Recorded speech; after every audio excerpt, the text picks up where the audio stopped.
어느 동네 테니스장이 있는데 매주 주일마다 경기가 열렸습니다. 그래서 목사님이 테니스장 주인을 찾아가서 말했습니다. 주일에 경기를 하면 어떻게 합니까? 토요일에 해야죠. 그랬더니 테니스장 주인 하는 말이 일요일에 경기를 하면 목사님 교회 아무개는 교회 갈 것이고 아무개는 경기에 나올 것입니다 라고 하더랍니다. 여러분, 세상의 성도 한 사람 한 사람을 판단하고 있습니다. 우리는 모르는 듯해도 세상이 성도를 지켜보고 교회를 지켜보고 있습니다. 교회가 그리스도인이 어떻게 행하고 사는지를 알고 싶다면 여러분 주변에 믿지 않은 사람들에게 물어보면 잘 알 수 있습니다. 여러분의 믿음이 어떤지 그걸 진짜 알고 싶다면 여러분 가족 중에 교회에 나오지 않은 믿지 않는 분들에게 물어보면 정확하게 알 수 있습니다. 안타깝지만 우리가 알고 있는 것보다 더 많은 것을 믿지 않는 분들이 알고 있습니다. 어느 성도님이 기도원에 올라갔다가 내려오는 길에 한 할아버지를 만났습니다. 이 할아버지는 기도원 올라가는 길 양쪽에 밭을 만들고 거기 호박, 고추 이런 것들을 재배하는 분이었습니다. 그런데 이분이 예수 믿는 사람들을 보면 그렇게 심하게 욕을 하는 것입니다. 이 도둑놈들, 예수를 믿지나 말든지, 그리고는 예수 믿는 사람들을 그렇게 심하게 욕을 하는 것입니다. 이유를 들어보니까 기도원에 올라가서 철야기도 하고 아침 일찍 내려올 때, 산을 내려올 때 성도들이 그 길가에 있는 호박, 고추, 깻잎을 다 따간다는 것입니다. 은혜 아주 충만히 받고, 그리고는 아침에 갈 때 이게 웬 떡, 그리고는 그냥 고추며 호박이며 깻잎이며 그거 다 따갑니다. 모르겠습니다. 하나님께서 이렇게 기도하니까 반찬거리를 주시는구나. 그리고는 그냥 따가는지 모르겠습니다. 그래서 그리스도인들 보면 이 도둑놈들 예수나 믿지 말든지, 이게 오늘 우리 그리스도인들의 한 단면일지도 모릅니다. 우리는 은혜 받고 위로받고 힘을 얻기 위해서 여기 나왔습니다. 그래서 이 재미없는 주일에 졸면서도 여기 앉아 있는 겁니다. 그게 중요하기 때문입니다. 그러나 하나님의 진정한 계획은 그게 아닙니다. 찬송하려고, 감사하려고, 간정하려고 교회에 나오기를 하나님은 원하십니다. 진짜 은혜 받아야 하는 곳은 우리가 대부분 시간을 보내고 있는 가정이나 이웃이나 학교, 직장, 사업장, 일터입니다. 거기서 우리의 진가가 드러나야 하고 하나님께서 함께 하시는 증거를 나타내 주어야 합니다. 그래야 진짜 그리스도인입니다. 오늘 하나님께서 아브라함을 통하여 이 사실을 우리에게 말씀하고 계십니다. 그랄 왕 아비멜렉이 군대 장관 비고를 거느리고 아브라함을 찾아왔습니다. 와서는 아브라함과 평화 조약을 맺자고 요구하는 것이었습니다. 그러나 아브라함은 아비멜렉의 맞상대가 안 됩니다. 아비멜렉과 조약을 맺을 만한 그런 자격도 지위도 갖고 있지 않습니다. 아브라함은 한 나라에 들어와서 언저리 땅에서 목축을 하고 있는 이름 없는 사람입니다. 아비멜렉은 한 나라의 왕이고 아브라함은 이름조차 알려지지 않는 이방인 나그네에 불과합니다.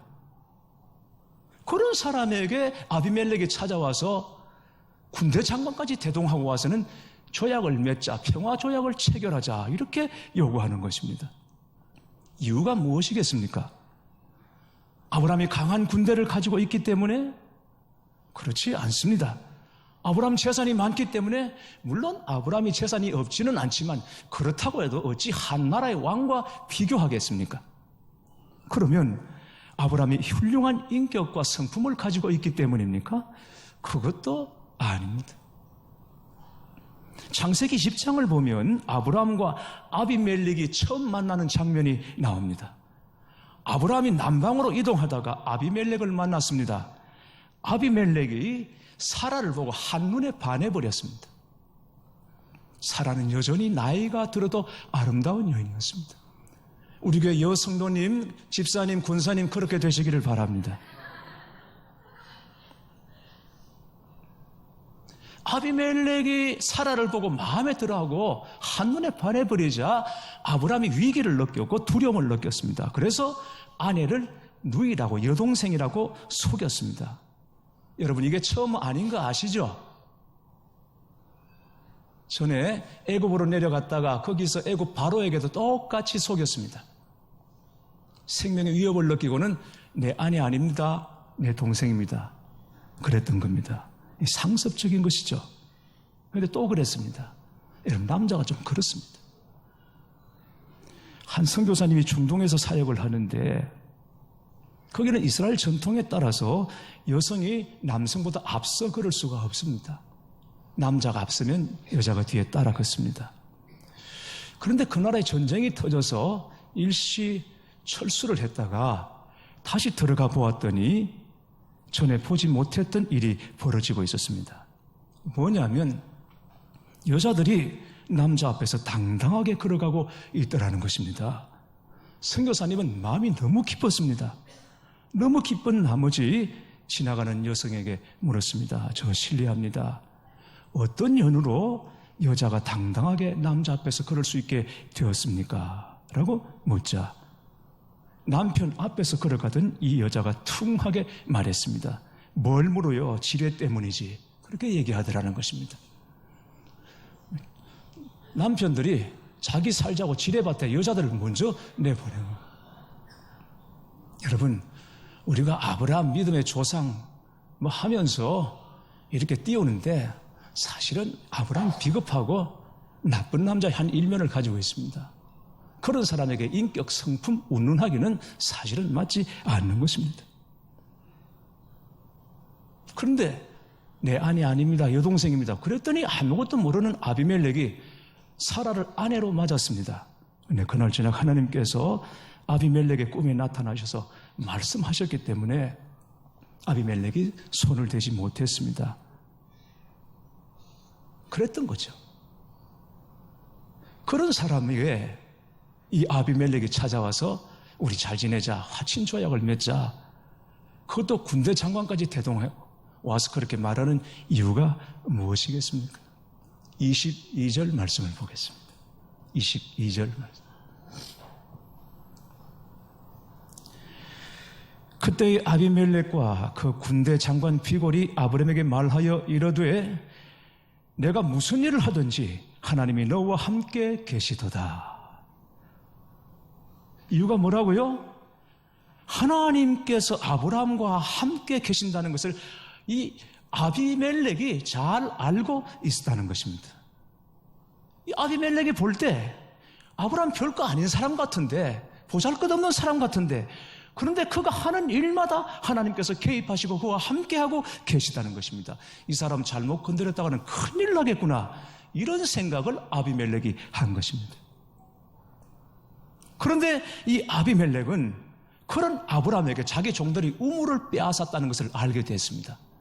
아브라함이 감히 어떤 사람인 줄 모르고 그냥 나그네, 이방인, 힘없는 사람인 줄 알고 종들이 가서 기껏 파놓은 우물을 빼앗았습니다. 그런데 아브라함 잘못 건드리면 큰일이다, 이걸 깨달은 아비멜렉이 그 우물을 돌려주기 위해서 아브라함을 찾아왔고, 다시는 이런 일이 재발하지 않도록 우리 화친을 맺자, 이렇게 요구한 것입니다. 아브라함이 아비멜렉의 요구를 들어주고 잃었던 우물을 다시 찾습니다. 그리고는 그 우물을 브엘세바, 약속의 우물이라는 이름을 짓고 거기에 에셀나무 한 그루를 심습니다. 이렇게 함으로 하나님께서 약속하신 가나안 땅이 점점 실제적으로 다가오고, 아브라함 거기 에셀나무를 심으므로 하나님의 약속을 믿음으로 확 붙잡는 계기가 된 것입니다. 23절 말씀을 보십시오. 23절. 그런즉 너는 나와 내 아들과 내 손자에게 거짓되이 행하지 아니하기를 이제 여기서 하나님을 가리켜 맹세하라. 내가 내게 후대한 대로 너도 나와 내가 머무는 이 땅에 행할 것이니라. 아브라함은 힘없는 별 볼 일 없는 나그네에 불과한데 그 땅의 주인 이 아비멜렉 왕이 와서 내가 너에게 잘해준 것처럼 너도 나한테 잘해야 된다. 나와 우리 후손들을 힘들게 하지 말고 내가 너를 이렇게 후대한 것처럼 너도 나한테 잘해줘. 부탁이야. 이렇게 요청하고 있는 것입니다. 왜 그렇죠? 아무것도 아닌 것 같아도 아브라함에게는 하나님이 함께 하시는 증거가 보여졌기 때문입니다. 그래서 아비멜렉이 말합니다. 내가 무슨 일을 하든지 하나님이 너와 함께 계시도다. 여호수아가 가나안 땅을 점령할 때 여리고성이 무너졌습니다. 그냥 확 무너졌습니다. 송두리째 무너졌습니다. 여리고성 사람들의 마음이 녹았고 그들이 정신을 잃었습니다. 어떻게 그런 일이 일어났습니까? 여호수아가 이스라엘 백성들이 들어온다는 얘기를 듣고 그 견고한 성 여리고 사람들이 마음이 물처럼 녹아버렸습니다. 그리고 정신을 잃어버렸습니다. 어떻게 그렇게 된 일입니까? 사실은 여호수아와 이스라엘 백성들은 아무것도 아닌 존재들인 것입니다. 제대로 군대도 없고 거의 난민의 거지 중에서도 그냥 상거지입니다. 이런 사람들을 보고 마음이 녹았고 정신을 잃었습니다. 왜 그랬습니까? 하나님이 함께 하셨기 때문인 것입니다. 다니엘은 바벨론 포로로 잡혀갔습니다. 그러나 하나님이 함께 계셨기 때문에 이방의 왕이 그를 주목했고 느부갓네살, 다리오 왕 2대에 걸쳐서 바벨론의 총리가 되었습니다. 요셉이 애굽에 잡혀갔죠. 그리고 억울한 옥살이까지 했습니다. 그러나 하나님께서 요셉과 함께함으로 요셉이 애굽의 총리가 될 수 있었습니다. 교회 여러분, 그런 것입니다. 이게 그리스도인이요, 이게 교회인 것입니다. 그리스도인은 하나님이 함께 하시는 사람들인 것입니다. 어떤 자리, 어떤 형편에 있을지라도 그곳에 하나님이 함께 계시는 사람이 바로 그리스도인입니다. 하나님이 함께 하시는 표적이 보이고 증거가 나타나는 것입니다. 여러분의 삶에도 이런 축복이 임하기를 축원합니다. 내가 무슨 일을 하든지 하나님이 너와 함께 계시도다. 하나님을 믿지 않는 가족들이 그것을 보게 되기를 바랍니다. 여러분 주변 사람들이 그것을 보게 되기를 축원합니다. 하나님이 함께 하신다는 표적과 증거가 여러분의 삶에 나타나고 드러나기를 바랍니다. 이 교회는 정말 하나님이 함께 하시는구나, 이런 소문을 듣는 우리 부산 제1교회가 되기를 소원합니다. 그런데 문제는 우리의 믿음입니다. 그걸 받아들이지 못하는 우리의 믿음이 문제입니다. 하나님이 과연 나 같은 자와 함께 하실까? 나 같은 사람에게도 하나님이 함께 하셔서 그 증거가 나타나고 표적이 나타날 수 있을까라는 의문과 회의를 우리가 가지고 있습니다. 왜냐하면 스스로 생각할 때 너무 부끄럽고 초라하고 형편없고 부족하고 연약하기 때문에 이런 나를 하나님께서 아시고 함께 해주실까 하는 부정적인 믿음을 우리가 가지고 있습니다. 그러나 여러분, 이 아브라함이 그랄 땅에 들어갈 때도 정말 초라하고 보잘것없는 사람이었던 것을 기억하셔야 합니다. 아브라함이 그랄 사람들은 자기를 아주 미워하고 자기를 죽이려는 사람인 줄 알고 아내를 빼앗는 그런 사람인 줄 알고 두려워했어요. 그래서 아내를 루이라고 속였습니다. 그로 인해서 진짜 아내를 빼앗길 뻔했습니다. 근데 하나님의 도우심으로 되찾기는 했지만 여러분 한번 상상해 보십시오. 아내를 되찾기는 했지만 아브라함이 아비멜렉 앞에 섰을 때 어떤 마음이겠습니까? 천하의 찌질한 사람, 천하의 볼품없고 보잘것없고 초라한 사람, 자기 생명 부지하자고 아내를 여동생이라고 속이는 그런 사람, 하나님이 아니시면 찾을 수 없고 빼앗겨버렸던 위기 가운데 있었던 그런 사람, 그 장본인 앞에 아브라함이 서 있습니다. 얼마나 부끄럽겠습니까? 얼마나 초라하고 자신이 위축되겠습니까? 그런데 하나님은 그런 아브라함과 함께 해주셨습니다. 말씀을 보십시오. 오늘 말씀에 아비멜렉이 중심이 아닙니다. 이 보잘것없는 이방인 나그네 아브라함이 중심입니다. 왜 그렇습니까? 하나님이 그 아브라함과 함께 하셨기 때문인 것입니다. 우리가 그리스도인으로서 누릴 수 있는 가장 큰 복은 하나님이 우리와 함께 하시는 복입니다. 아브라함이 무슨 일을 하든지 하나님이 그와 함께 하신 것처럼 하나님이 우리와 함께 하시는 줄 믿습니다. 우리가 정말 하나님을 믿는다면 하나님의 말씀도 믿어야 합니다. 만약 여러분이 누군가를 믿는다면 그 사람이 하는 말도 믿지 않겠습니까? 그런데 나는 이 사람을 믿어. 그런데 이 사람 말은 안 믿어. 이건 믿는 것이 아닙니다. 믿는데 말은 안 믿어. 저 사람 말하는 게 다 거짓말이야. 이러면 믿는 것이 아닙니다. 우리 믿음도 마찬가지입니다. 우리가 진정 하나님을 믿는다면 하나님의 말씀을 그대로 믿습니다. 우리를 축복하리라는 하나님의 말씀을 그대로 믿는 것입니다. 이게 진짜 믿음인 것입니다. 하나님이 우리를 향해서 주시는 약속의 말씀, 우리를 향해서 주리라고 하는 축복의 말씀, 이게 믿어져야 진짜 믿음인 것이죠. 여러분, 우리에게 있는 가장 큰 재산은 다른 것이 아닙니다. 집을 가지고 있습니까? 통장에 잔고가 있습니까? 여러분, 그거 진짜 재산이 아니라 진짜 그리스도인에게 재산은 우리에게 주신 말씀인 것입니다. 이 말씀이 우리의 재산입니다. 이 말씀 붙잡고 은혜 가운데 사시고 승리하시는 여러분 되시기를 바랍니다. 그런데 오늘 우리가 꼭 하나 점검하고 넘어가야 할 것이 있습니다. 지난주 창세기 21장 우리가 볼 때 아브라함이 100세 이삭을 낳는 이야기 우리가 봤습니다. 21장 앞부분에 나오는 이야기입니다. 그리고는 21장 뒷부분, 오늘 아비멜렉과 아브라함이 조약을 맺는 장면이죠. 그런데 바로 이 말씀 중간에 이 사이에 끼어있는 한 사건이 있습니다. 그게 무엇입니까? 아브라함이 이스마엘을 떠나보내는 이야기입니다. 아브라함 100세 이삭을 얻었습니다. 얼마나 기쁜지 이삭이 태어난 그날 기쁨과 감격을 감출 수가 없었습니다. 사라는 하나님이 나를 웃게 하셨다고 즐거워했습니다. 그러나 이삭이 태어난 후에 육신을 통하여 얻은 낳은 이스마엘을 떠나보내야 하는 고통이 아브라함에게 찾아왔습니다. 아브라함은 86세에 이스마엘을 낳았습니다. 그리고 이삭이 태어나기까지 14년 동안 정말 애지중지, 그게 하나님의 약속인 줄 알고 붙잡고 살았습니다. 낙이었습니다. 유일한 낙이었습니다. 아브라함은 이삭이 태어나도 먼저 주신 이스마엘과 이삭을 다 함께 잘 키울 수 있을 것이라고 생각했습니다. 그런데 그게 아니었습니다.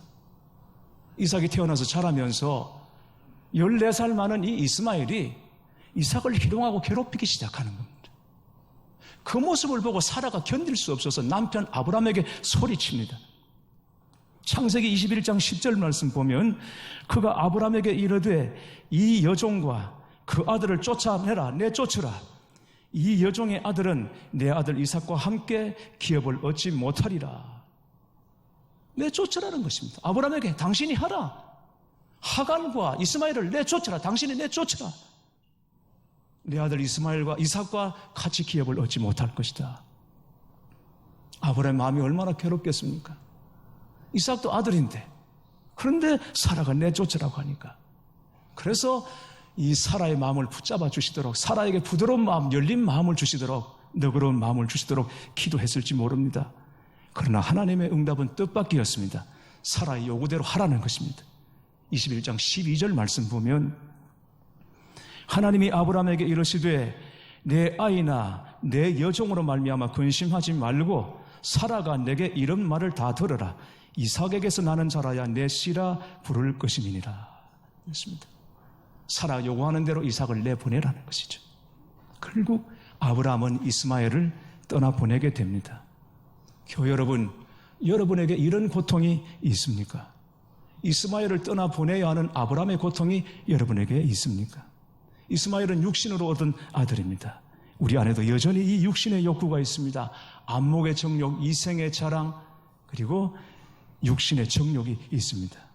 이게 바로 우리 안에 있는 이스마엘입니다. 아무리 힘들어도 이스마엘을 떠나보내는 결단이 우리에게 있어야 합니다. 그런데 우리는 이삭도 갖고 싶고 이스마엘도 갖고 싶습니다. 이 두 가지를 다 가지려고 애를 씁니다. 그러나 둘 다 가질 수는 없습니다. 지금 많은 성도들이 영적으로 눌려 있습니다. 기도의 영이 눌리지는 않습니까? 여러분, 말씀 듣는 귀가 막히지는 않았습니까? 주님을 향한 사랑이 아직 여러분의 심령 안에서 뜨겁습니까? 온전한 순종의 결단이 여러분 안에 지금 살아 있습니까? 구원의 기쁨과 감사가 있습니까? 이것이 눌려 있다면 이삭을 희롱하는 이스마엘이 심령 안에 있음을 알아야 합니다. 많은 성도들이 세상 욕심이, 성도들 안에 있는 이 세상 욕심이 이스마엘입니다. 세상 욕심 때문에 기도 생활, 영적 생활을 자꾸 뒤로 지금 미루고 있습니다. 엄청난 손해인 것을 알아야 합니다. 그렇게 미룰 것이 아닙니다. 아브라함이 이스마엘을 떠나보내라는 하나님의 말씀에 순종한 다음에 바로 오늘 본문의 축복이 이어지고 있다는 것을 여러분 절대 잊으시면 안 됩니다. 떠나보낼 것은 떠나보내야 하나님의 복이 임합니다. 은혜가 임합니다. 그런데 우리는 둘 다 붙잡고 있고 싶어요. 이스마엘도 붙잡고 이삭도 붙잡고 그렇게 살아가고 싶습니다. 그러나 둘 다 붙잡을 수는 없습니다. 떠나보낼 걸 떠나보낼 때, 아파도 보낼 때 비로소 이삭의 복이 오게 되는 것이죠. 존 오트버그가 쓴 책 중에 생각보다 가까이 계시는 하나님이라는 책이 있는데 여기 나오는 이야기 한 토막입니다. 오트버그 목사님이 비행기를 탔습니다. 옆자리에 젊은 사업가 한 사람이 앉았는데 노트북을 꺼내놓고 보는데 거기 보니까 노트북 바탕화면에 이제 막 걸음마를 시작한 어린아이 사진이 떠 있습니다. 그래서 아드님입니까? 아드님인가 보죠? 라고 물었더니 이 남자가 사진 안에 있는 그 저장된 아이 사진에 대해서 막 설명하고 다른 사진들을 더 꺼내서 보여주었습니다. 그리고는 휴대폰까지 열어가지고는 저장된 이 사진들을, 아이 사진, 그 바탕화면에 떠 있는 아이 사진을 막 보여주는 겁니다. 하루에도 수백 번을 더 본다는 겁니다. 그래서 오트버그가 궁금해서 집을 떠난 지 얼마나 됐냐 물었더니 어제 집을 떠났다는 것입니다. 그 순간 오트버그는 깨달았다고 합니다. 하나님께는 자신이 바로 그 아이라는 사실을 알았다고 합니다. 그리고는 오트버그가 말합니다. 그때 나는 깨달았다. 내가 하나님의 바탕화면에 있는 그 아이라는 것을 당신도 마찬가지다. 하나님은 천사들이 진려할 정도로 우리 사진을 그들에게 보여주신다 라고 말했습니다. 여러분, 하나님 왜 그렇게 하십니까? 하나님 우리를 왜 그렇게 하십니까? 이유를 알 수 없습니다. 그래서 그냥 은혜라고 우리는 말하는 것입니다. 그냥 은혜인 것입니다. 우리가 이스마엘을 떠나보내도 좋을 만큼 충분한 이유가 바로 여기에 있는 것입니다. 지금 우리를 듣고 있는 것은 바로 주님의 은혜입니다. 감당할 수 없는 하나님의 사랑입니다. 여러분 스스로가 이 은혜에 합당한 자로 여기시고 이 은혜에 합당한 자로 인정하시고 이 사랑을 받기에 충분한 자로 믿으셔야 합니다. 그렇게 믿고 여기고 사셔야 합니다. 그리고 하나님이 언제나 아브라함이 보잘것없고 초라하고 부끄럽고 정말 찌질한 남자가 되어 있을 그때라도 여전히 아브라함과 함께 하셨던 것처럼 부족하고 연약하고 부끄러운 가운데 있는 우리와도 함께 하신다는 것을 믿으셔야 합니다. 그 믿음 가지고 사셔야 합니다. 그것은 우리의 어떠함 때문이 아니라 하나님의 어떠함 때문으로 약속하신 것입니다. 그게 십자가의 사랑입니다. 우리가 어떠했기 때문에 주님 보시기에 그럴 만한 자격이 있기 때문에 그래서 우리를 그렇게 사랑하시는 것이 아니라 은혜로 덮으시는 것이 아니라 하나님이 그런 분이시기 때문에 그래서 우리의 어떠함이 아니라 하나님의 어떠함 때문에 우리를 사랑하시는 것입니다. 우리와 함께 하시는 것입니다. 믿으시길 바랍니다. 여러분과 함께 하시는 하나님으로 인하여 세상에서 세상 사람들이 알아주는 그리스도인으로 살아가시기를 주님의 이름으로 축원합니다.